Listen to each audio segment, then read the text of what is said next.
पडळकरांचे आरोप राज्यातील प्रश्नांची दिशा विचलित करण्यासाठी आहेत. आमदारांना आवरा अन्यथा खड्ड्यात पडाल. खासदार निलेश लंके यांनी भाजपाला हा सल्ला दिलाय.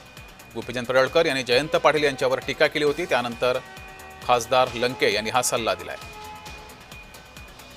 चांगलं काम करणाऱ्या नेते मंडळीवर व्यक्तिगत स्वरूपाची टीका करायची, खालच्या पातळीची टीका करायची आणि लक्ष डायव्हर्ट करायचं, हे या मागला मुख्य उद्देश आहे.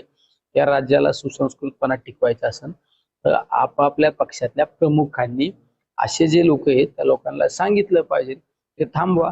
ठीक आहे, त्यांना आज वाटतं, आनंद वाटतो, त्यांना वाटतं की अरे वा वाटतं, पण एक ना एक दिवस तुम्ही दुसऱ्यासाठी ज्यावेळेस खड्डा खांदता त्यावेळेस त्या खड्ड्यात तुम्हाला पण जावं लागतं. हे सगळ्यात महत्वाचं आहे. हे नियतीचा नियम.